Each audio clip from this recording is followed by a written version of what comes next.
Welcome to citizens pulse. నేను మీ రాజేష్.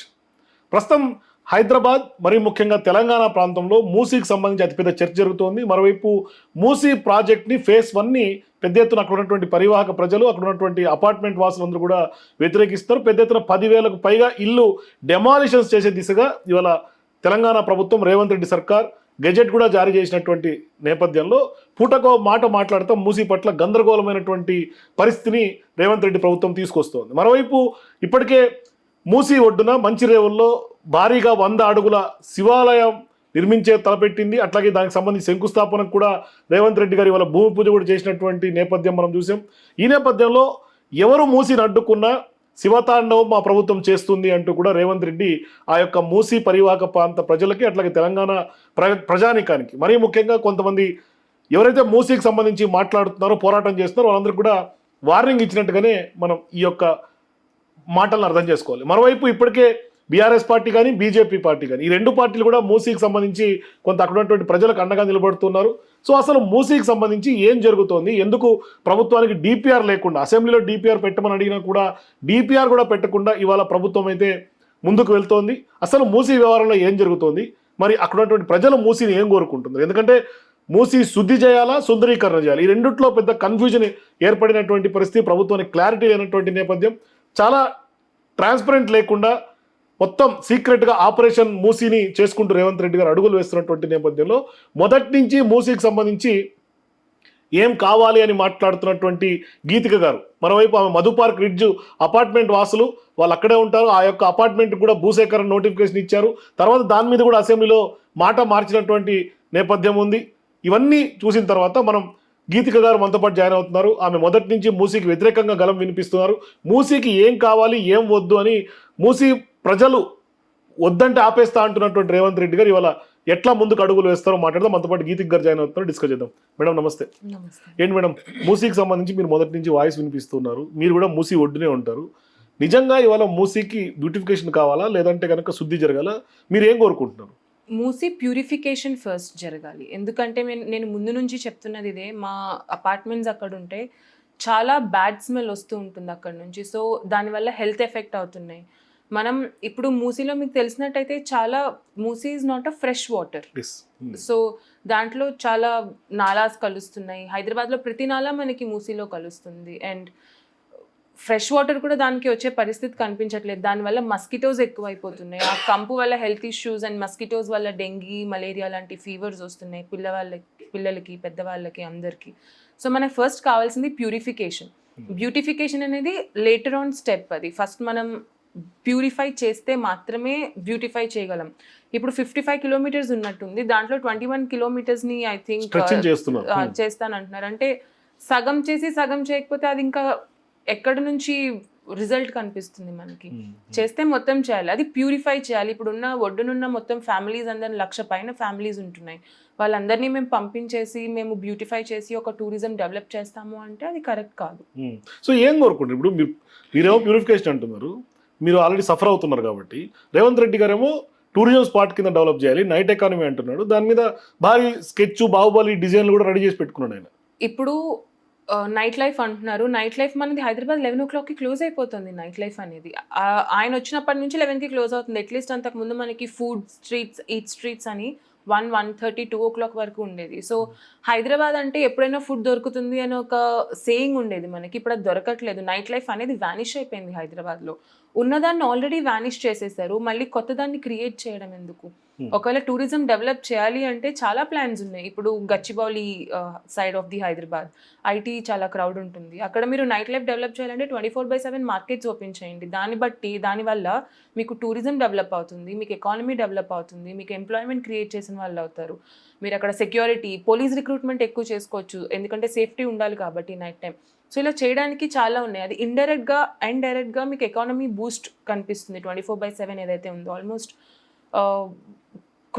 కొన్ని క్రోర్స్లో you can see the improvement. అంటే 3 to 5 yearsలో మీకు ROI కూడా వస్తుంది మీరు స్పెండ్ చేసిన దాని మీద. ఇదంతా పక్కన పెట్టి లేదు నేను విగ్రహాలు కడతాను అంటే విగ్రహాల నుంచి మీకు ఎంత ROI వస్తుంది, ఎంత టూరిజం, ఎంత టికెట్స్, అసలు ఈ క్యాలిక్యులేషన్ అంతా ఉండాలి కదా. దాని బదులు మీరు పర్మనెంట్ ఎంప్లాయ్మెంట్ క్రియేట్ చేసిన వాళ్ళు అవుతారు. ఒకవేళ మీరు నైట్ మార్కెట్ 24/7 షాపింగ్ మాల్స్ కానీ ఈట్ స్ట్రీట్స్ కానీ ఒక హ్యాపెనింగ్ ప్లేస్. అంటే Hyderabad earns like a global city, కానీ Telangana is spending it like a developing state.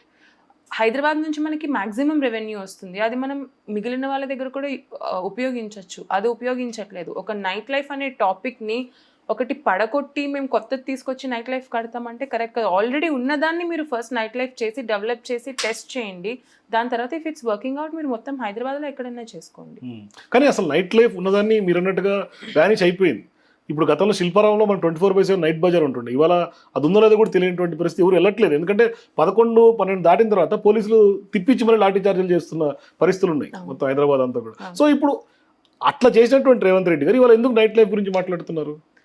ఆయనకు ఒక పాయింట్ ఆఫ్ డిస్కషన్ కావాలనుకుంటా మాట్లాడడానికి, లేకపోతే ఇప్పుడు వ్యతిరేకత వచ్చింది యంగ్ క్రౌడ్ నుంచి, మిడిల్ క్లాస్ వాళ్ళ నుంచి, who are capable of spending money ప్రస్తుతం మనం చూసుకుంటే. సో మేబీ అక్కడ ఆయనకి జస్ట్ ఒక ప్రూవింగ్ పాయింట్ కావాలి కాబట్టి నైట్ లైఫ్ చెప్తున్నారని అనుకుంటున్నాను. అంటే ఆయనే ఫస్ట్ వద్దని చెప్పి మళ్ళీ ఆయనే కావాలి అంటుంటే ప్లేయింగ్ విత్ వర్డ్స్ అండి, అంతకు మించి ఇంకేం లేదు అది. కానీ మీరు అన్నారు ప్లేయింగ్ విత్ వర్డ్స్ అని, కానీ ఇదే రేవంత్ రెడ్డి గారు మొదట మూసీని స్టార్ట్ చేసింది మలక్పేటలో, అక్కడ ఆర్బిఎక్స్ అని రాసి డెమాలిషన్స్ చేశారు, అది 1.5 year బ్యాక్ అనుకుంటా. తర్వాత నెక్స్ట్ మీ మధు పార్కు ఆ యొక్క లంగరోజ్ ప్రాంతానికి నోటీసులు ఇచ్చి భూసేకరణకు సంబంధించి ఇచ్చారు. ఇప్పుడేమో మళ్ళీ ఫౌండేషన్ స్టోన్ వేసిందేమో మంచిర్యాలలో. అసలు ఆయన ప్లానింగ్ ఎట్లా చూడాలి దాన్ని అసలు ఆ యొక్క? యాక్చువల్లీ గవర్నమెంట్ అసలు ఏమనుకుంటుంది అని ఓపెన్ గా ఇప్పటి వరకు ఎవరు వచ్చి డిస్కస్ చేయట్లేదు. అసలు ఒక డిపిఆర్ బయటికి రాలేదు. ఎన్ని మంత్స్ నుంచి అందరం డిపిఆర్ గురించి అడుగుతున్నాం, ఒక డిపిఆర్ బయటికి రాలేదు. అంటే ఒక రూలింగ్ పార్టీలో ఉన్నది కాబట్టి ఆన్సరబుల్, ప్రజలకు ఆన్సర్ చేసే ఒక రెస్పాన్సిబిలిటీ వాళ్ళకు ఉంది.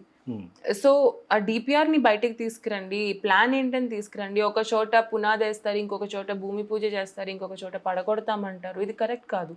అండ్ మీరు చెప్పినట్టు ఒక చోట స్టార్ట్ చేశారు, ఆయన మధు పార్క్ రీచ్కి వచ్చారు, మీ వాల్యుయేషన్ 0 అయిపోతుంది అన్నారు. అంటే ఇది డివైడ్ అండ్ రూల్ చేద్దాం అనుకుంటున్నారా? ఇప్పుడు ఆబ్వియస్లీ ఎవరైనా కూడా వాళ్ళ ప్రాపర్టీ వాల్యూ 0 అయిపోతుందంటే భయం వేస్తుంది. ఎందుకంటే అన్ని లక్షలు పెట్టుకుని కొనుక్కున్న ప్రాపర్టీ ఇప్పుడు కోట్లు ఉన్నాయి రేట్స్. అక్కడ రియల్ ఎస్టేట్ హైదరాబాద్లో చేతికి అసలు రావట్లేదు. సో ఇలాంటి ఒక ప్రాపర్టీని మీరు 0 వాల్యూ చేసేస్తామంటే ఎవరికైనా మనసులో భయం పట్టుకుంటుంది. ఎందుకు అలా చేయడం? అంటే ఇప్పుడు 0 వాల్యుయేషన్ చేసేస్తామని ఆయనే చెప్పారు, లేదు మేము వాళ్ళకి నష్టపరిహారం ఇస్తామని ఆయనే చెప్తున్నారు. ఒకవేళ జీరో వాల్యూ అయిపోతే మీరు ల్యాండ్ వాల్యూ ఇస్తామని చెప్తుంటే ల్యాండ్ వాల్యూ 0 ఎలా ఇస్తారు మీరు? మనీ మార్కెట్ రేట్ ఇస్తామని ముందు చెప్పి ఆయన 4 ఆప్షన్స్ ఇచ్చారు. ఆ 4 ఆప్షన్స్ అది కూడా మేము మీడియాలో చూడడం, మేము ఆ వరకు వచ్చి ఎవరు మాట్లాడింది లేదు. ఒక ఎమ్మెల్యే వచ్చి మాట్లాడలేదు, గవర్నమెంట్ ఎంప్లాయీ వచ్చి మాతో మాట్లాడలేదు. వాల్యుయేషన్ మీరు 0 చేసేస్తానని మీరే అంటున్నారు, మార్కెట్ వాల్యూకి మేము ప్రైస్ ఇస్తామని మీరే అంటున్నారు. అంటే మీరు చెప్పిన స్టేట్మెంట్స్ మీరే కాంట్రడిక్ట్ చేస్తున్నారు. ఇప్పుడు అక్కడ అందరూ వ్యతిరేకత ఉంది కాబట్టి ఏదో ఒక టాపిక్ చెప్పాలి, నేను చెప్తే వాళ్ళు భయపడతారు, భయపడి నాకు ఇచ్చేస్తారు, నా పని ఈజీ అయిపోతుంది అన్నట్టు ఉంది ఇది. కానీ మీ మధు పార్క్ గురించి మాట్లాడితే, మధు పార్క్ గురించి మీకు భూసేకరణకు సంబంధించిన నోటిఫికేషన్లో క్లియర్గా మెన్షన్ దట్ బాపు సరోవర్ అని చెప్పేసి phase 1 ఆఫ్ మూసీ రెజర్వేషన్ అని ఇచ్చారు క్లియర్గా. తర్వాత రేవంత్ రెడ్డి గారు మీరు అన్నట్టు 0 వాల్యూ అన్నారు. తర్వాత మొన్న అసెంబ్లీలో మధు పార్క్ ఇచ్చినా ఇవ్వకున్నా మాకేం అడ్డు రాదు, మీ మీద ప్రేమ ఒలకపోసి, అంటే అది బఫర్ జోన్లో ఉంది కాబట్టి అది 0 వాల్యూ కాబట్టి మేము ఆదుకుంటాము అని అంటున్నారు. ఎట్లా చూడాలి దాన్ని? నాకు బఫర్ జోన్ ఫస్ట్లీ అర్థం కాలేదు. అంటే 50 meters అన్నారు, అది మీరు ఫ్లడ్ డేటా మీద, సైంటిఫిక్ డేటా మీద మీరు 50 meters అని తీస్తున్నారా, లేకపోతే యాజ్ అ హోల్ డేటా అందరికీ మేము 50 meters ఇచ్చేస్తాము అని చెప్పి తీస్తున్నారా? There should be 2 things. ఒకటి మీరు historical flood data, scientific data మీద బఫర్ జోన్స్ అలొకేట్ చేయండి. లేదు మేము అందరికీ ఒకే బఫర్ జోన్ ఇచ్చేస్తున్నాము 50 meters అంటే అక్కడ ఎఫెక్ట్ అవుతుందో అవదా అని కూడా ఆలోచించండి. ఇప్పుడు మాది మూసా, అంటే గండిపేట నుంచి వస్తుంది మాది. మాకు ఎప్పుడు ఫ్లడ్స్ వచ్చింది 1908లో ఒకసారి ఫ్లడ్స్ వచ్చింది, అది కూడా హిమాయత్ సాగర్ గండిపేట లేనప్పుడు, ఉస్మాన్ సాగర్ హిమాయత్ సాగర్ లేనప్పుడు 1908లో ఫ్లడ్ వచ్చింది.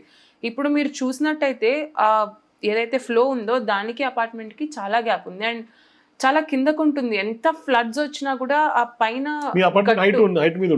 అపార్ట్మెంట్ హైట్ ఉంటుంది, ప్లస్ ఆ రోడ్ పక్కన ఏదైతే హైట్ గట్టు ఉంటుందో, మీరు మొన్న హెవీ రెయిన్ వచ్చినప్పుడు కానీ గేట్స్ ఎత్తినప్పుడు కానీ ఎప్పుడో దాన్ని టచ్ అయింది కూడా లేదు. ఆ రోడ్డు మీద కూడా ఎప్పుడు అసలు టచ్ కాదు కదా, ఈక్వల్ గా కూడా రాలేదు ఎప్పుడు. ఆ రోడ్ ఈక్వల్ గా కూడా వాటర్ ఫ్లో అవ్వనప్పుడు మీరు ఎలాగా అది బఫర్ జోన్ అని డిక్లేర్ చేస్తున్నారు? అందుకే అడుగుతున్నా, is it a scientific data or is it wholesome అందరికీ ఒకేసారి ఇచ్చేస్తున్నాం డేటా అందరినీ ఓకే అంటే ఫ్లో ఉన్న వాళ్ళ దగ్గర 50 మీటర్సే, ఫ్లో లేని వాళ్ళ దగ్గర 50 మీటర్సే అంటే that will not work out. పైగా మీరన్నట్టుగా ఈసా వేరు మూసీ వేరు, మూసా వేరు. ఈసా మూసా కలిసినటువంటి సంగమం మీ మధు పార్క్ వెనకాల ఉంటుంది. అవును. కానీ ఆ ఈసాకి 50 మీటర్సే, మూసాకి 50 మీటర్సే, ఎంటైర్ మూసీకి మళ్ళీ 50 మీటర్సే. అదే చెప్తున్నాను. అంటే అసలు ఎంత ఆ ఫ్లో అనేది ఎంత సన్నగా ఉంటుందంటే it will not even touch. అలాంటిది సైంటిఫిక్ డేటా అనేది ఒకటి ఉండాలి. సైంటిఫిక్ డేటా లేకుండా నేను అన్నిటికీ ఒకటే ఫాలో అవుతాను అంటే ముందున్న వాళ్ళు, అంటే కలిసిన తర్వాత మూసీ ఏదైతే ఫామ్ అవుతుందో మూసీ నుంచి అక్కడ పైన ఉన్న వాళ్ళందరూ ఎఫెక్ట్ అవుతారు. ఇప్పుడు కొత్త కన్స్ట్రక్షన్స్ వస్తున్నాయి right on the bed of Musa river, మీకు కన్స్ట్రక్షన్ వస్తుంది. దాన్ని ఎందుకు అపోజ్ చేయలేదు ఇప్పటి వరకు? మొత్తం గండిపేట్ స్టార్ట్ అయినప్పటి నుంచి మధు పార్క్ రిడ్జ్ వెనకాల ఏదైతే సంగమం ఉందో అక్కడి వరకు చాలా కన్స్ట్రక్షన్స్ ఉన్నాయి. ఒకవేళ మీకు క్లీన్ చేసి అందరినీ ఆదుకోవాలి అంటే వాళ్ళందరికీ కూడా మీరు చెప్పాలి. అంటే ఇప్పుడు నేను చెప్పాలని చెప్పట్లేదు వాళ్ళకి, బట్ దెన్ మీరు ఓన్లీ ఒక్క అపార్ట్మెంట్ని ఫోకస్ చేసి పైన ఉన్న వాళ్ళందరినీ ఎందుకు వదిలేశారు? Right on the bed 10 metres 20 metres దూరంలో కూడా అపార్ట్మెంట్స్ కట్టిన వాళ్ళు ఉన్నారు. అది కూడా రీసెంట్ కొత్త అపార్ట్మెంట్స్ కడుతున్నారు. అండ్ కొన్ని క్రోర్స్ వాల్యూ చేసే ప్రాపర్టీ అక్కడ ఉంది. ఎందుకు దాన్ని మీరు పట్టించుకోవట్లేదు? ఎందుకంటే అక్కడ గాంధీ విగ్రహం రాదు కాబట్ట, ఇక్కడ మాది గాంధీ విగ్రహం వస్తుంది కాబట్ట. అంటే ఆల్రెడీ బాపుఘాట్ ఉంది, బాపుఘాట్ ఉన్నదాన్ని డెవలప్ చేయండి. లేదు మేము కొట్టేస్తాము, మేము కొత్త టూరిజం తీసుకొస్తాము అంటే ఫస్ట్ ప్యూరిఫై చేయండి, తర్వాత బ్యూటిఫై చేయండి. దీనికి ఒక ప్రాసెస్ ఉంటుంది. మీరు అదంతా చేసిన తర్వాత ఇది లాస్ట్ స్టెప్. లేదు నేను ముందు లాస్ట్ స్టెప్. ఇది ఎలా ఉందంటే సార్, ఇప్పుడు మేము నిన్నటి గురించి పనిచేస్తున్నాం అన్నట్టుంది. మనం రేపటి గురించి పనిచేయాలి. ఈ రోజు మనం పనిచేసేది రేపటి గురించి, అయిపోయిన దాని గురించి కాదు పనిచేసేది. కానీ వాళ్ళు రేవంత్ రెడ్డి గారు చేస్తుంది రేపటి కోసం కాదా? రేపటి కోసం కాదని నేను అనుకుంటున్నాను. ఎందుకంటే ఆయన ఇప్పుడు మూసీ బ్యూటిఫికేషన్ అంటారు. మూసీ బ్యూటిఫికేషన్ అనేది లాస్ట్ స్టెప్. మూసీ ప్యూరిఫికేషన్ అనేది ఫస్ట్ స్టెప్. అంటే సీవేజ్ కానీ, ఎస్టీపీస్ కానీ, నాలాస్ క్లీనింగ్ కానీ. ఇప్పుడు హైదరాబాద్లో మీరు ఎక్కడికి వెళ్ళినా ఒక కంపు అనేది అయితే డెఫినెట్లీ వస్తుంది. అంటే నేను కూడా హైదరాబాద్లోనే ఉంటున్నా లాస్ట్ మెనీ ఇయర్స్ నుంచి. But I have to admit, హైదరాబాద్లో మీకు సుగంధం అనేది ఎక్కడ రాదు, ప్రతి చోట కంపే వస్తుంది. ఎందుకంటే లాట్ మెనీ నాలాస్ అన్నిట్లోనూ మనం సీవేజ్ వదిలేస్తున్నాము. అండ్ రెయిన్ వాటర్ ప్యూరిఫికేషన్ జరగట్లేదు. ఆల్రెడీ వాటర్ సింగపూర్లో 20-25% ఆఫ్ ది వాటర్ వాళ్ళు ప్యూరిఫై చేసి వాడతారు. అది మనం వాడట్లేదు. అంటే ప్యూరిఫై అయ్యే వాటర్ కూడా కెమికల్ అయిపోయి it is going in to Musi. మనం ఆ డ్రైనేజ్ సిస్టమ్ లేదు. ఇప్పుడు హైదరాబాద్లో వర్షాలు పడుతున్నప్పుడు 5 సెంటీమీటర్ వర్షానికి మాత్రమే మన దగ్గర ఇన్ఫ్రాస్ట్రక్చర్ ఉంది. 15 సెంటీమీటర్స్ వర్షం పడితే మీకు తెలుసు హైదరాబాద్ పరిస్థితి ఎలా ఉంటుందో. సో ఇలాంటివన్నీ మొన్న వచ్చిన అకాల వర్షానికి కూడా రోడ్లు మునిగిపోతాయి, కార్లు మునిగిపోతాయి, కార్స్ వెళ్ళలేవు, బస్సెస్ మనం స్టెప్ ఉంటుంది, ఫుట్ బోర్డ్ స్టెప్ అక్కడ వరకు మునిగిపోతుంది. అంటే ఇదంతా ఇన్ఫ్రాస్ట్రక్చర్ డెవలప్మెంట్. అంటే డెవలప్మెంట్ అనేది రూట్ కాజ్ నుంచి స్టార్ట్ చేయాలి మనం. డెవలప్మెంట్ అనేది లాస్ట్ స్టెప్ నుంచి స్టార్ట్ చేయం. కానీ ఇవాళ ఆయన మాటలు బట్టి చూస్తే మొన్న అసెంబ్లీలో చిన్న నాలా అని చెప్పి మీరు పర్మిషన్ తీసుకొని భారీ భవనం మధు పార్క్ నుంచి నిర్మించారు, చీట్ చేశారు ప్రభుత్వాన్ని, మీరు బఫర్ జోన్లో కట్టుకుని ఎట్లా కడతారన్నాడు. ఎవరిచ్చింది సార్ పర్మిషన్? అంటే నాలా అంటే వాళ్ళకి హైదరాబాద్ మ్యాప్ ఉండదా? వాళ్ళకి ఇన్ఫ్రాస్ట్రక్చర్ డెవలప్మెంట్ చేస్తున్నప్పుడు వాళ్ళకి అక్కడ అది గవర్నమెంట్ నుంచే కదా కొనుక్కున్న స్థలం. గవర్నమెంట్ దగ్గర రికార్డ్స్ ఉండవా? ఇష్టం వచ్చినట్టు మాట్లాడడం కాదు. రికార్డ్స్ అనేవి వాళ్ళే పర్మిషన్ ఇచ్చారు ఆ ల్యాండ్కి. వాళ్ళు పర్మిషన్ ఇచ్చినప్పుడు అది నాలా అని పర్మిషన్ ఇచ్చారా, వాళ్ళు మూసీ అని పర్మిషన్ ఇచ్చారా? అంటే వాళ్ళ గవర్నమెంట్ ల్యాండ్ వాళ్ళు ఇంకొకరికి అమ్ముతున్నప్పుడు వాళ్ళకి తెలియదు అది నాలానా మూసీనా అని చెప్పి.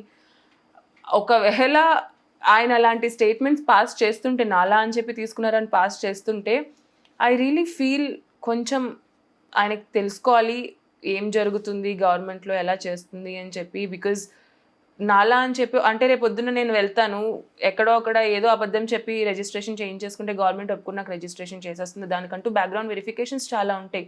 ఒక రిజిస్ట్రేషన్ డిపార్ట్మెంట్ వర్క్ చేస్తుంది దాని మీద. అలాంటిది ఒక స్టేట్మెంట్ పాస్ చేసేసి పక్కన వాళ్ళ మీద తప్పేసేస్తామంటే కరెక్ట్ కాదు. కానీ ఇవాళ మధు పార్క్ బఫర్ జోన్లో ఉందా లేదా? అంటే వాళ్ళు చెప్పేదాని ప్రకారం మధు పార్క్ బఫర్ జోన్లో ఉంది. 2 బ్లాక్స్ ఉన్నాయి. 2 బ్లాక్స్ సగం బిల్డింగ్ బఫర్ జోన్లో ఉంది అని చెప్తున్నారు.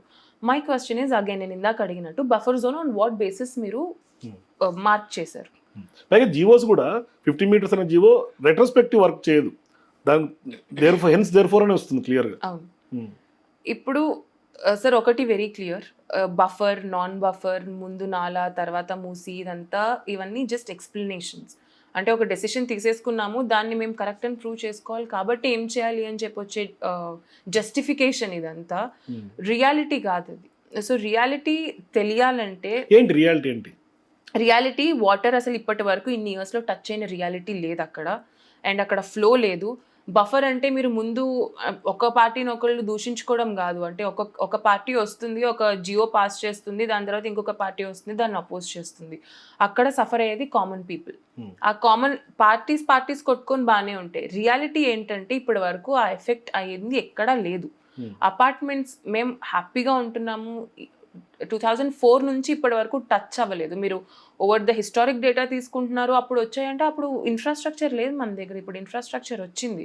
సో ఉన్నదాన్ని ఉంచండి. హైదరాబాద్ని డెవలప్ చేయాలి అంటే ఆ బడ్జెట్ ఏదైతే ఉందో దాన్ని లిటరల్ డెవలప్మెంట్ మీద పెట్టండి.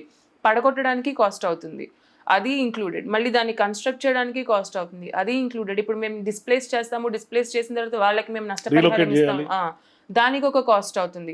ఇంత కాస్ట్ ఎందుకు అన్నెసెసరీ కాస్ట్ ఇన్వాల్వ్ చేయడం? ఇదే కాస్ట్ మీరు ఇండస్ట్రీస్ మీద పెట్టండి, ఇండస్ట్రియల్ డెవలప్మెంట్ పెట్టండి. ఇప్పుడు హైదరాబాద్ ఓన్లీ ఐటీ మీద ఉంది.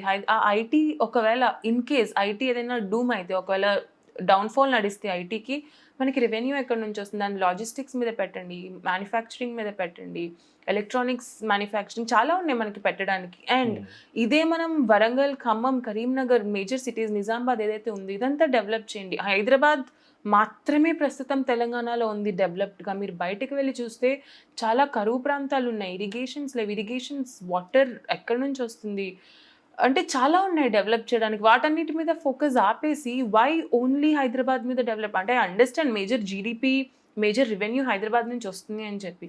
ప్రస్తుతం ఏమొస్తుంది సార్? -21% నడుస్తుంది హైదరాబాద్ రెవెన్యూ మనకి.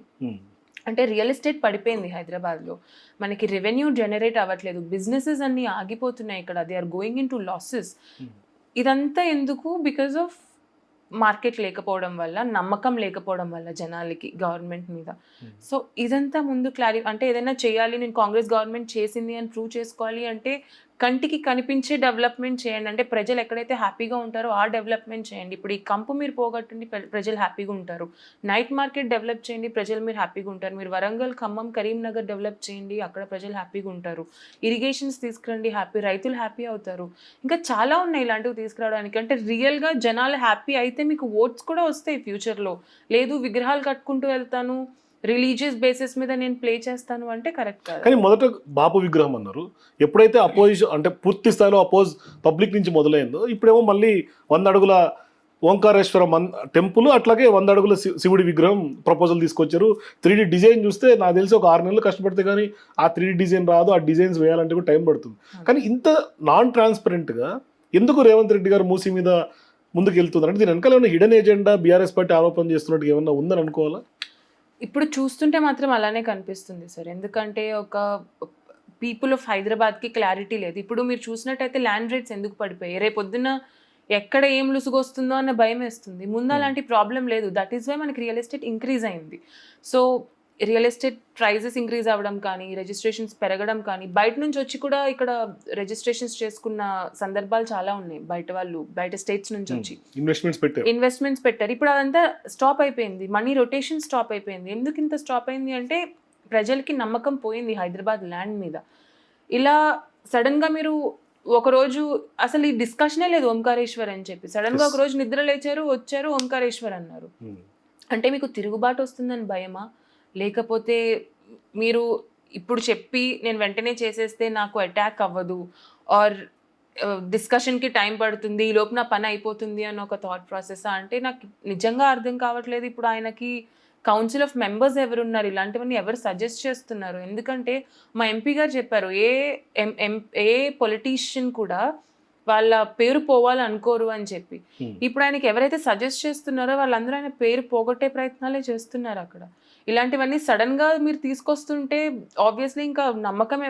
మీరు అంటున్నారు రేవంత్ రెడ్డి గారు పేరు పోగొట్టే పనిలో అని, ఆయన అంటున్నాడు నాకు ఎక్కడ పేరు వచ్చేస్తున్నా అడ్డుకుంటున్నారు ఆయన అంటున్నాడు.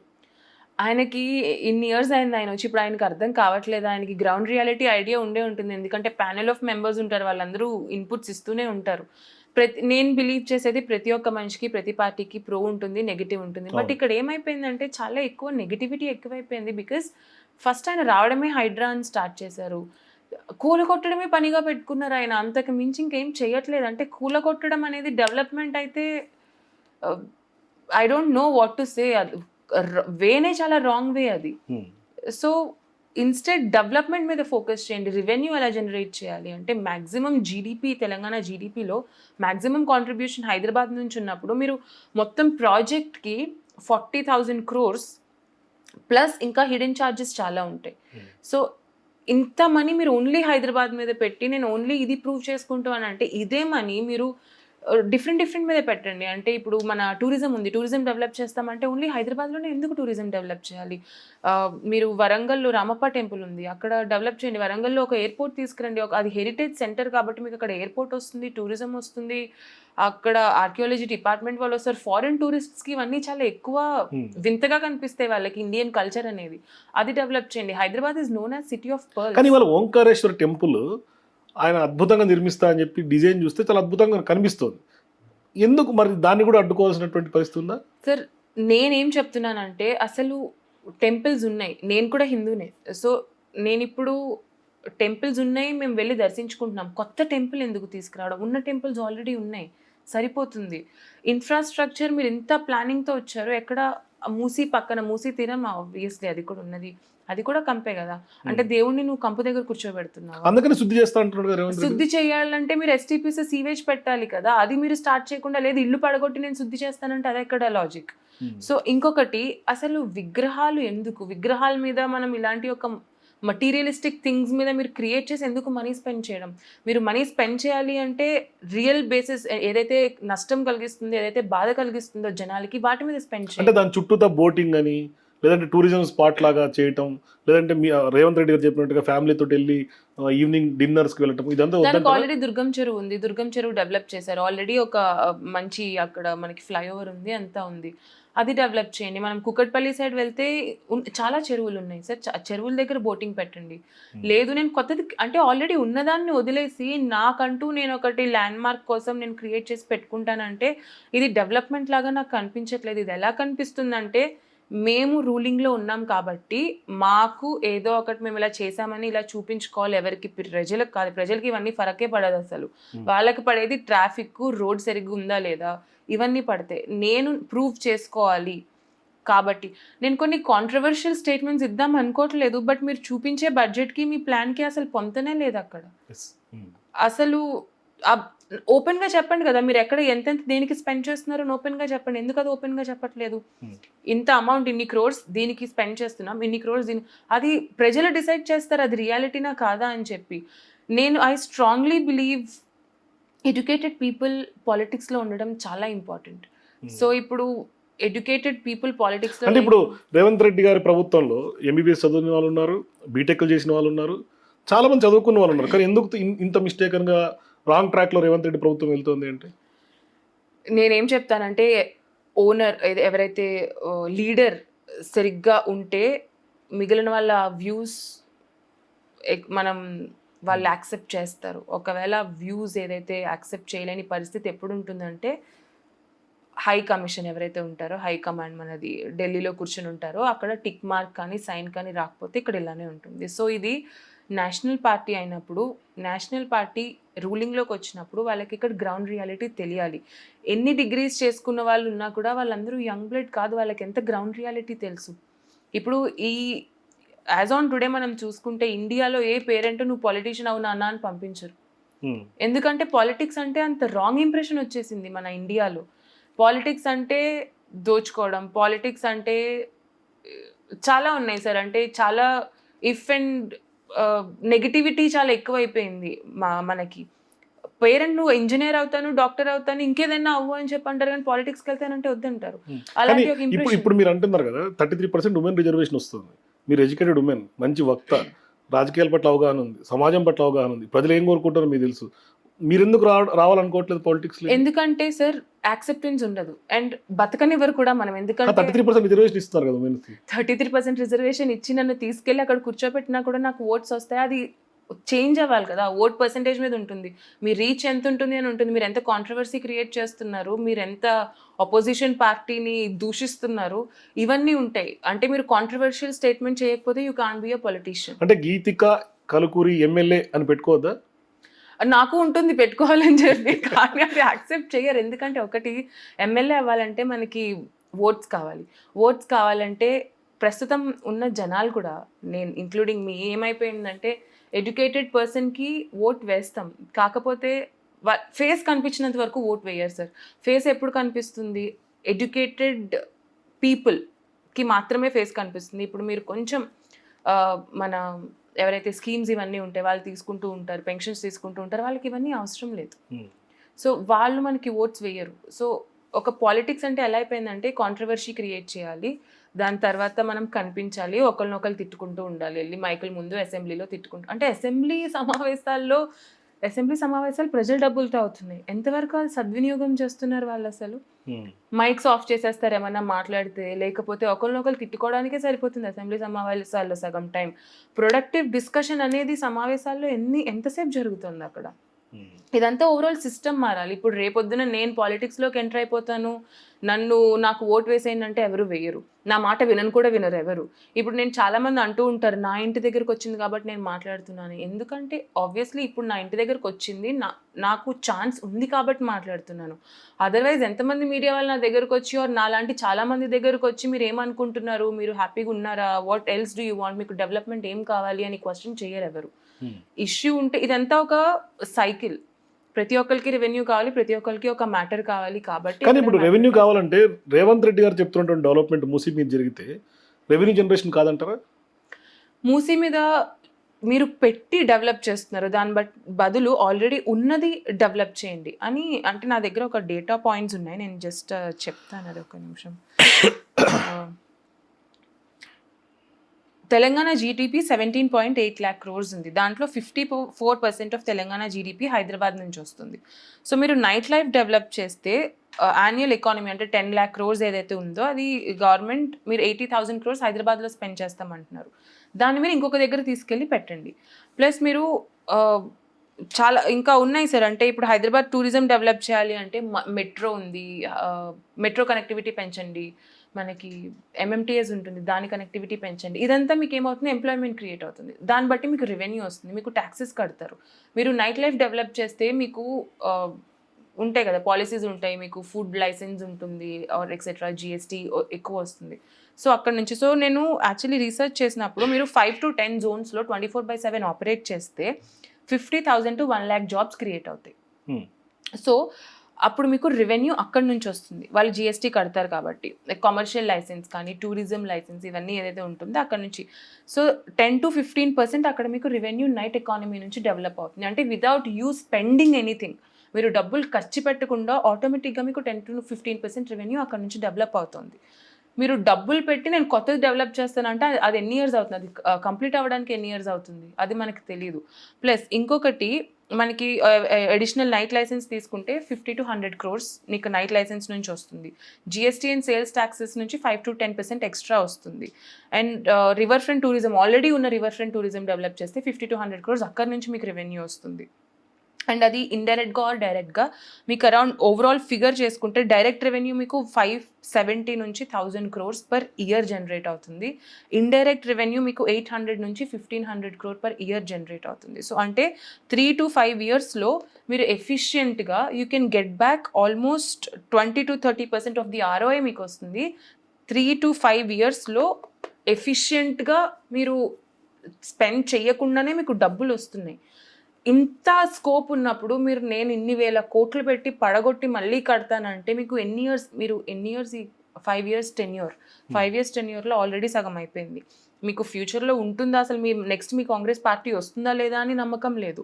ప్లస్ నెక్స్ట్ వచ్చే పార్టీ అది మళ్ళీ డెవలప్ చేస్తుందా లేదా అని నమ్మకం లేదు. ఒకవేళ సగంలో ఆగిపోతే టూరిజం ఎక్కడి నుంచి డెవలప్ అవుతుంది? అప్పుడు మీ ల్యాండ్స్ అన్ని పోయి ఉంటాయి, మా ల్యాండ్స్ అన్ని పోయి ఉంటాయి, ప్రజలు బతుకులన్నీ అస్తవ్యస్తం అయిపోయి ఉంటాయి అక్కడ. సో ఒక ప్లాన్ లేకుండా మీరు జస్ట్ దిగిపోయి మేము పడగొడతామనే పనిగా కూర్చుంటే అసలు. కానీ ఇవాళ ఆయన మాట్లాడుతూ అడ్డుకునే వాళ్ళ పైన శివతాండవం చేస్తుంది మా ప్రభుత్వం అని చెప్పాడు. ఆయన కొన్ని స్టేట్మెంట్స్ పాస్ చేస్తే చాలా నవ్వొస్తాయి సార్. ఎందుకంటే ఒక ఓట్ వేసిన పబ్లిక్ సర్వెంట్స్ అంటారు పొలిటీషియన్, ఒక పబ్లిక్ సర్వెంట్ పబ్లిక్తో మాట్లాడాల్సిన మాటలు కాదు ఇది. శివతాండవం దేనికి చేస్తారు అంటే వాళ్ళ ఇల్లులు వాళ్ళు అడుగుతున్నందుకు మీరు శివతాండవం చేస్తారా, లేకపోతే జస్టిస్ గురించి ఫైట్ చేస్తున్నందుకు శివతాండవం చేస్తారా? ప్రజావాణి అని స్టార్ట్ చేశారా? ప్రజావాణి అసలు ఏం జరుగుతుంది బయటికి తీసుకురండి ముందు. ఆ, ఇలాంటి చాలా రిపోర్ట్స్ ఉన్నాయి. ఇందాక చెప్పారు కదా ఎందుకు రావట్లేదు పాలిటిక్స్ అంటే ఇదే భయం. ఒకవేళ నోరు విప్పితే ఎక్కడ మమ్మల్ని ఏమన్నా చేస్తారా అని ఒక భయం ఉంటుంది జనాలకి.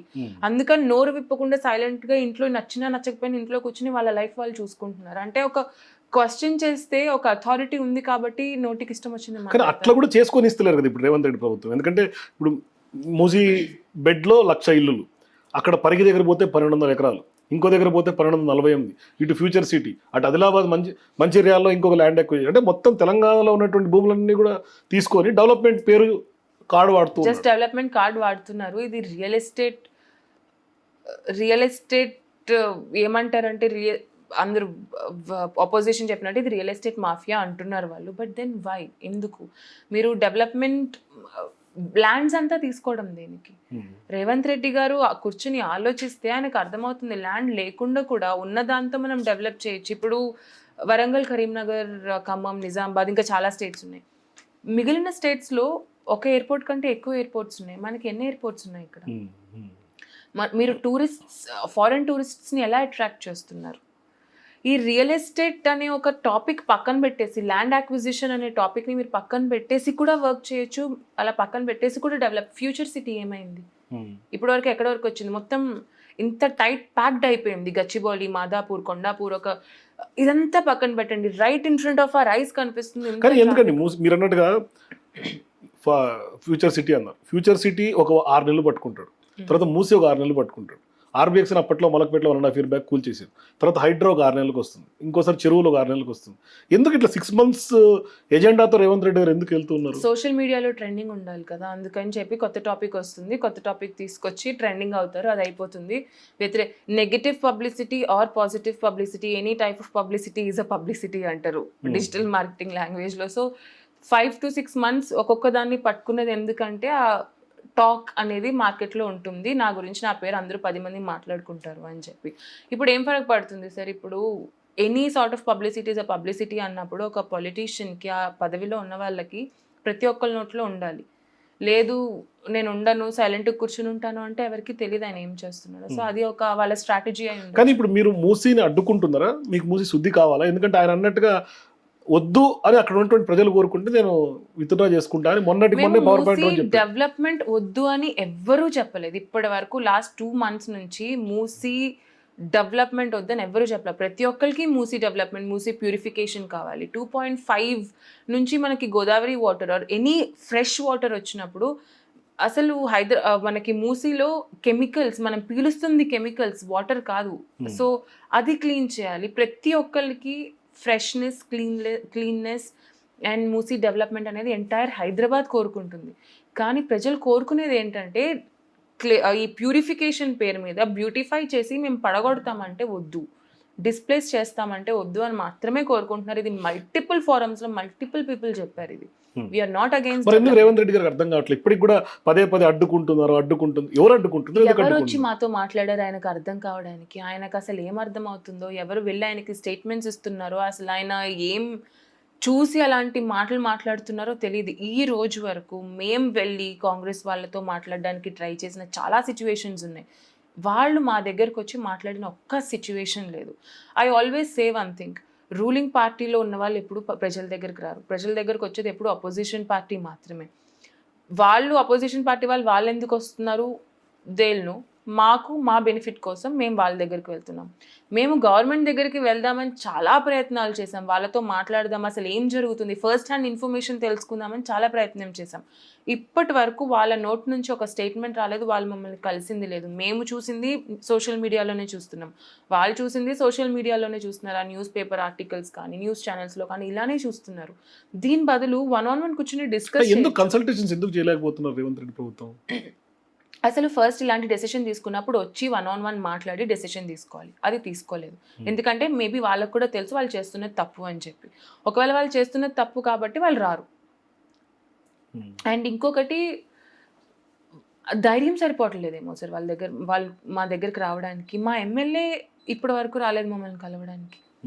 అంటే ఇంత జరుగుతుంది, ప్రొటెస్ట్ జరుగుతుంది, ప్రతిరోజు ఎవ్రీ వీక్ ఏదో ఒకటి జరుగుతుంది, ప్రజలు బాధపడుతున్నారు. ఇంత జరుగుతున్నప్పుడు అంటే అసెంబ్లీలో మాట్లాడేంత ఐడియా ఉన్నప్పుడు ప్రజల దగ్గరకు వచ్చి మాట్లాడే వాళ్ళకి అసలు యాక్చువల్గా ఏం కావాలి అన్నంత ఒక థాట్ ప్రాసెస్ కానీ ధైర్యం కానీ ఎందుకు సరిపోవట్లేదు? కానీ మీరు అన్నట్టుగా ధైర్యం సరిపోతుంది ఒక పాయింట్ అయితే, మీరు ఆల్రెడీ రాహుల్ గాంధీ గారికి కూడా 1000 లెటర్లు రాసినట్టు 5,000 లెటర్లు రాశారు. దాన్ని ప్రజెంట్ కూడా చేశారు, ప్రజల ముందు కూడా ఉంచారు. అవి పంపించారు రాహుల్ గాంధీ గారికి. ఎస్, కానీ మేమేమనుకుంటున్నామంటే రాహుల్ గాంధీ గారికి తెలియకుండా ఏమి ఉండదేమో అని నా అభిప్రాయం, నా పర్సనల్ అభిప్రాయం. తెలిసే చేస్తారు జనరల్. సో ఆయనకి తెలిస్తే మేబీ ఇక్కడున్న తెలంగాణ ప్రజలకే మీకోటి చెప్తున్నారు, ప్రజలు కూడా చెప్తున్నారు. మూసీలో గండిపేటలో ఒకటి చెప్తున్నారు, అసెంబ్లీలో ఒకటి చెప్తున్నారు. అవును, సో అట్లనే ఇక్కడ జరిగేది ఒకటైతే అక్కడ ఇంకోటి ఏదో ప్రజెంట్ చేస్తున్నారేమో, మూసీలో మొత్తం మార్చేస్తారని ఫస్ట్ చెప్తున్నారేమో మాకు వచ్చిన అనిపిస్తుంది. ఇన్ఫర్మేషన్, నేను ఫస్ట్ ఇనీషియల్ డిస్కషన్ చెప్తున్నాను. మాకు పేపర్లో వచ్చింది సర్వే నెంబర్స్ ఇవి వెకేట్ చేయాలి 60 daysలో గాంధీ సరోవర్ డెవలప్మెంట్, క్లియర్గా గాంధీ సరోవర్ డెవలప్మెంట్కి మీ అపార్ట్మెంట్ని తీసేయాలి అని. అప్పుడు కానీ మొన్న శ్రీధరబాబు గారు అసెంబ్లీలో మాట్లాడతా అట్లా ఇవ్వలేదు, మా అధికారులు పొరపాటున ఏమైనా ఇచ్చుంటే మేము రెక్టిఫై చేసుకుంటాం, అట్లా ఇవ్వలేదు అని చెప్పాడు. ఎందుకంటే బ్యాక్లాష్ వచ్చింది ఇప్పుడు. అది అయిపోయింది, దాని తర్వాత బఫర్ వచ్చారు. అంటే ముందు బఫర్ లేదా, హౌస్ ట్యాక్స్ ఎందుకు కలెక్ట్ చేశారు? వాటర్ ట్యాక్సెస్ కావాలి, మళ్ళీ ఇష్టం వచ్చినప్పుడు పడగొట్టేస్తామంటారు. అంటే డబ్బులు కావాలి ప్లస్ అది పడగొట్టేస్తామంటారు. ట్యాక్స్, హౌస్ ట్యాక్స్ కలెక్ట్ చేయకుండా ఉండాల్సింది మీకు ముందే తెలిసినప్పుడు. పోనీ మీరు ఇది మేము చేయలేదు, ప్రీవియస్ 2012లో గవర్నమెంట్ చేశారు అని చెప్తున్నారు. వాళ్ళు ఓకే చేశారు, వాళ్ళు ఎప్పుడు మా వరకు రాలేదు, ఇల్లు పడగొడతామని చెప్పి అయిపోయింది. ఈయన వచ్చి 2.5 years అవుతుంది. ఇప్పుడు అట్లీస్ట్ ఆ 2.5 years నుంచి ఆయనకి ఐడియా ఉన్నప్పుడు ట్యాక్స్ ఎందుకు కలెక్ట్ చేశారు? లేదు, నిజాయితీగా మేము పనిచేస్తున్నాం, మేము మీ దగ్గర నుంచి ట్యాక్స్ కలెక్ట్ చేయట్లేదు, మీ బఫర్లో ఉందని చెప్పండి. ఎందుకు చెప్పట్లేదు? అంటే వాళ్ళకి ఏది బెనిఫిషియల్ అయితే వాళ్ళకి ఎలా ఇష్టమైతే అలా చేసుకుంటారు. వెళ్ళి రాజ్నాథ్ సింగ్ దగ్గరికి వెళ్ళి మేము రాజ్నాథ్ సింగ్ జీని ఇన్వైట్ చేసామని చెప్పారు. దాని తర్వాత బీజేపీ వాళ్ళు వచ్చి మేము చేయలేదు అన్నారు. దాని తర్వాత మళ్ళీ వీళ్ళు వచ్చి లేదు మేము ఆర్మీ ఏరియా కూడా అక్విజిషన్ చేసుకుంటున్నాము, మా దగ్గర టూరిస్ట్, మళ్ళీ ఇంకొకళ్ళు ఎవరు వచ్చి ఇంకొక దే ఆర్ ప్లేయింగ్ విత్. కానీ ఇవాళ ఫౌండేషన్ స్టోన్కి రాజ్నాథ్ సింగ్ రాలేదు, ఈయన మళ్ళీ ఓంకారేశ్వర ఆలయం వచ్చింది. ఓంకారేశ్వర ఆలయం వచ్చింది.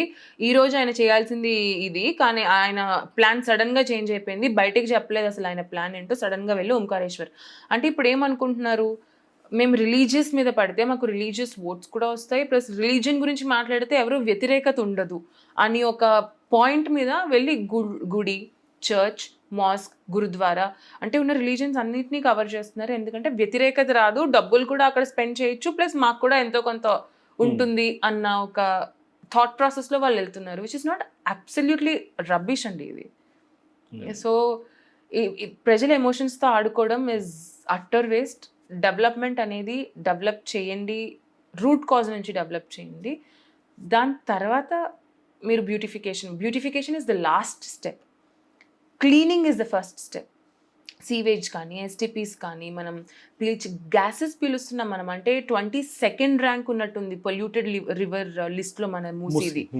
సో అంటే యూజువల్గా సబర్మతి ఫ్రంట్ ని లాగా ఇక్కడ చేయటం వద్దంటారా? శబర్మతి అహ్మదాబాద్లో ఆర్ మేజర్ సిటీస్లో డెవలప్ చేయలేదు. శబర్మతి అనేది టూరిజం డెవలప్ చేయడానికి అసలు ఆ పేరు కూడా తెలియని ఒక గ్రామం దగ్గర డెవలప్ చేశారు అది. సో ఒకవేళ డెవలప్ చేయాలి అనుకుంటే మీరు కూడా తెలంగాణలో ఏదో ఒక గ్రామంలో డెవలప్ చేయండి కదా. ఇప్పుడు గోదావరి తెలంగాణ నుంచి వెళ్తుంది, ఆ గోదావరి దగ్గర డెవలప్ చేయండి. భద్రాచలం ఉంది, భద్రాచలం దగ్గర మీరు ఎక్స్ట్రీమ్ టూరిజం డెవలప్ చేయొచ్చు. ఒకవేళ రిలీజియస్ టెంపుల్ టూరిజం కూడా డెవలప్ చేయొచ్చు. అదే ఒకవేళ రిలీజియస్ ఫ్రంట్లో మీరు వెళ్ళాలి అనుకుంటే మీరు అక్కడ రిలీజియస్ ఫ్రంట్ టూరిజం డెవలప్ చేయొచ్చు. అండ్ ఆల్సో ఇప్పుడు చాలామంది టూరిస్టులు సనాతన ధర్మాన్ని నమ్ముకుంటూ వస్తున్నాం, మేము దేవుణ్ణి బిలీవ్ చేస్తున్నాం అంటున్నారు. You can actually use that as your selling point ఫారినర్స్కి. ఎంతమంది ఫారిన్ టూరిస్టులు హైదరాబాద్ వస్తారు సార్? కేరళ వెళ్తారు వాళ్ళు, ఢిల్లీ వెళ్తారు, మహారాష్ట్ర వెళ్తారు, నార్త్ ఈస్ట్ కూడా వెళ్తారు. ఎంతమంది ఫారిన్ టూరిస్ట్ నుంచి మనకి ఎకానమీ ఇక్కడ డెవలప్ అవుతుంది, ఎంత టూరిజం ఉంది ఇక్కడ మనకి ఫారిన్ టూరిస్ట్స్ నుంచి. గోల్కొండకు కూడా ఎవరు రారు. గోల్కొండని అసలు ఫారిన్ టూరిస్ట్స్కి చాలా మందికి తెలియని కూడా తెలియదు గోల్కొండ లాంటిది ఒకటి ఇక్కడ ఎగ్జిస్ట్ ఉంది, నిజామ్స్ ఉన్నారు, pearls, Hyderabad is called the city of pearls. దాన్ని మీరు క్యాష్ చేసుకోండి, దాని గురించి మీరు ఎలా వర్కౌట్ చేయాలో చూడండి. సో ఇలాంటివి చాలా ఉన్నాయి. మీకు ఇండియన్ టూరిస్ట్ స్పెండింగ్ అంటే ఫారిన్ టూరిస్ట్ స్పెండింగ్ చాలా ఎక్కువ ఉంటుంది, కెపాసిటీ చాలా ఎక్కువ ఉంటుంది. మీకు నిజంగా ఏదైనా కావాలి అంటే మల్టిపుల్ ఫ్రంట్స్లో ఆలోచించి ఇలాంటివన్నీ చేయండి. కూలగొట్టి దాని మీద డబ్బులు స్పెండ్ చేస్తాం, మళ్ళీ కట్టి దాని మీద డబ్బులు స్పెండ్ చేస్తాం అంటే బఫర్ అన్నారు. 50 మీటర్స్ అన్నారు. మేము మొన్న ఆయన పీపీటీలో ప్లాన్ చూసేసరికి అవి కూడా హై రైజ్ బిల్డింగ్సే కదా. అవి 5 స్టార్ హోటల్స్ అంటున్నారు, వెల్నెస్ సెంటర్స్ అంటున్నారు, అది కూడా 5 స్టార్. అంటే 5 ఫ్లోర్స్ ఉన్న అపార్ట్మెంట్ రాకూడదు, హై రైజ్ బిల్డింగ్స్ రావచ్చు అక్కడ. అంటే ఏంటి అసలు మళ్ళీ కమర్షియల్ కాంప్లెక్స్, మళ్ళీ కమర్షియల్ కాంప్లెక్స్ అది ప్లస్ ఆర్మీ ఏరియా దగ్గర ఉన్నది. అంటే ఉండడానికి పనికిరాని ప్లేస్ మీరు కమర్షియల్ ప్రాపర్టీస్ కి హై రైజ్ బిల్డింగ్స్ కి పనికొస్తుందా? అసలు పాయింట్ ఏంటి వాళ్ళది? క్లారిటీ లేదు. ప్రజల దగ్గరకు వచ్చి మాట్లాడండి, అసలు ఏం చేస్తున్నారు? ఒక రోజు ఒకటి అంటారు, ఇంకొక రోజు ఇంకొకటి అంటారు. ఒక దాని మీద వర్క్ చేసి దాన్ని ఫినిష్ చేసి దాని తర్వాత ఇంకొక దాని మీద జంప్ చేయండి. ఎన్ని ఫ్లైఓవర్స్ వచ్చాయి మనకి హైదరాబాద్లో? డెవలప్మెంట్ అంటే అది కదా. ట్రాఫిక్ ఎక్కువైపోయింది. Right in front of our eyes కనిపిస్తుంది. ఒక ఫ్లైఓవర్ కట్టనికే 3-4 ఏళ్ళు పడుతుంది. గచ్చిబౌలి ఫ్లైఓవర్ నాకు గుర్తుంది, అసలు ఆల్మోస్ట్ అయిపోయే స్టేజ్ లో ఉన్నదాన్ని ఆపేసి 1.5-2 years పట్టింది అది గచ్చిబౌలి ఫ్లైఓవర్ రావడానికి. Right in front of our eyes కనిపిస్తుంది. ట్రాఫిక్ పోలీస్ రిక్రూట్మెంట్ చేసుకోండి కదా, అక్కడ ఎంప్లాయ్మెంట్ మీరు క్రియేట్ చేస్తారు, ప్లస్ మీకు ట్యాక్సెస్ కూడా వస్తాయి అక్కడ నుంచి. సో ఇది ట్రాఫిక్ ఎంత ఇబ్బందులు పడుతున్నారు ట్రాఫిక్ సిగ్నల్స్ వల్ల. ఇంత ఐటీ సెటప్ ఉంది, వాళ్ళతో మాట్లాడి air quality index, air pollution తగ్గించడానికి ఏదో ఒకటి డెవలప్ చేయండి. ఇలాంటిది కొత్తగా ఏదైనా డెవలప్ చేస్తే దేశం కాదు ప్రపంచం మాట్లాడుకుంటుంది హైదరాబాద్ గురించి. గ్లోబల్ సిటీ కింద డెవలప్ చేయాలి అంటే ఇలాంటివన్నీ చేస్తే మనం గ్లోబల్ సిటీ కింద డెవలప్ అవ్వం. గ్లోబల్ టూరిజం డెవలప్ చేయాలి అంటే ఇప్పుడు ప్రస్తుతం పాతవి ఏవైతే ఉన్నాయో దాని మీద వర్క్ చేయండి. మన హెరిటేజ్ ఏదైతే ఉందో దాని మీద వర్క్ చేయాలి. కొత్తదంటే ఓంకారేశ్వర్ అన్నారు, ఆల్రెడీ ఓంకారేశ్వర్ అనే ఒక ప్లేస్ ఉంది, జ్యోతిర్లింగం అది. జనాలు అక్కడికి వెళ్ళాలనుకుంటే ఇప్పుడు దీన్ని జ్యోతిర్లింగం కింద ఫస్ట్లీ కన్సిడర్ చేయరు. ఓంకారేశ్వర్ అని పేరు పెట్టారు, దానికి ఒక ఇన్ఫ్రాస్ట్రక్చర్ ఇచ్చారు, అది అయిపోయింది. ప్లస్ ఇక్కడ గాంధీ విగ్రహం అంటున్నారు. గాంధీ ఫోటో మనకి నోట్స్ మీద ఉంటుంది. Gandhi is the father of our nation అని మనం బుక్స్లో చదువుకుంటాం. వేరియస్ ప్లాట్ఫామ్స్లో ఆయన ఫేసెస్ మనం చూస్తాం. ఇప్పుడు ఆయన స్టాచ్యూ కట్టడానికి ఆయన మనవడే వద్దని చెప్తున్నాడు. ఆయన స్టాచ్యూ కట్టి డిస్ప్లేస్ చేయొద్దు జనాలని, బాపు విల్ బి వెరీ సాడ్ ఇప్పుడు ఆయనకి ఉంటే అని చెప్తున్నాడు. అక్కడి నుంచి కూడా వ్యతిరేకత వస్తుంది. ఎందుకు మనం ఒక స్ట్రక్చర్ ఇలాంటి ఒక అంటే స్ట్రక్చర్ దాని నుంచి మనకి పెద్ద యూస్ కూడా ఏమి ఉండదు, అలాంటి స్ట్రక్చర్ డెవలప్ చేయడం దేనికి? So I request government to focus on foreign tourism. Foreign టూరిస్ట్ని ఎలా తీసుకురావాలి? హెరిటేజ్ సెంటర్స్ చాలా ఉన్నాయి మనకి, అది డెవలప్ చేయండి. వైల్డ్ లైఫ్ శాంక్చురీస్ డెవలప్ చేయండి. మనకి అమరాబాద్ ఉంది, దాన్ని డెవలప్ చేయండి. ఇటు సైడ్ ఆదిలాబాద్ వెళ్తే అక్కడ కూడా మనకి వైల్డ్ లైఫ్ చాలా ఉంది, అది డెవలప్ చేయొచ్చు. Plus Ramappa temple, Sammakka waterfalls ఉంది, అది డెవలప్ చేయొచ్చు. అంటే ఇప్పుడు మీరు బెంగళూరులో చూసుకుంటే బెంగళూరు చుట్టుపక్కల మనకి వీకెండ్ గెటవేస్ చాలా ఉన్నాయి. ఇక్కడ మనకి వీకెండ్ గెటవేనే లేదు అసలు. హైదరాబాద్లో కూర్చున్న వాళ్ళకి ఎక్కడికైనా వెళ్ళాలంటే ఏదైనా కూడా 6 to 8 kilometers 8 hours ట్రావెల్ చేయాల్సిందే మినిమం. అది అంటే శ్రీశైలం రోడ్ ఏదైతే ఉందో తాండాస్ ఉంటాయి, వాళ్ళకు కూడా మనీ హెల్ప్ చేసినట్టు ఉంటుంది. అక్కడ టూరిజం డెవలప్ చేయండి. తాండాస్లో 10 days పడుతుంది వెళ్ళడానికి, బట్ అట్లీస్ట్ వాళ్ళకు కూడా ఒక మనీ వస్తుంది కదా. ఇలాంటి ఒక వినూత్నమైనవి ఏమైనా out of the box think చేసి ఇలాంటివన్నీ డెవలప్ చేయండి. ఎందుకంటే అందరూ చేసేది మీరు చేస్తే మీ ఇంకా స్పెషాలిటీ ఏముంది? మీ టూరిజం ఎలా డెవలప్ అవుతుంది? అండ్ అప్పుడు ఆయన ముద్రే ఉంటుంది. కాంగ్రెస్ పార్టీ ఉన్నా లేకపోయినా రేవంత్ రెడ్డి గారు చేశారు అన్న ఒక పేరు అయితే ఎప్పటికీ ఉండిపోతుంది. ఆయన కోరుకుంటుంది కూడా అదే కదా. కోరుకుంటుంది అని అన్నప్పుడు అలాంటివన్నీ చేయాలి, కానీ ఎందుకు జనాల మీద పడి వాళ్ళ లైఫ్ అల్లాకల్లోలం చేయడం? చూద్దాం మేడం ఏం చేస్తారు. సో ఇది గీతిక్ గారు చెప్తుంది, ఖచ్చితంగా out of the box think చేసి టూరిజం మీద, రెవెన్యూ జనరేషన్ మీద ఫోకస్ చేయాలి అంటున్నారు. మరి రేవంత్ రెడ్డి గారు మూసీ మీద ఆయన అడ్డుకుంటే శివతాండవం అంటున్నాడు. మరి ఎవరి మీద శివతాండవం చేస్తారు, లేదంటే ప్రజలే ఆయన మీద శివతాండవం చేసే రోజులు వస్తాయో చూద్దాం, భవిష్యత్ కాలమే నిర్ణయిస్తుంది. మీరు కూడా ఖచ్చితంగా మూసీ పట్ల రేవంత్ గారి యొక్క తీరు మీద మీ అభిప్రాయాల కింద కామెంట్స్ చెప్పండి. For more videos please watch citizens pulse.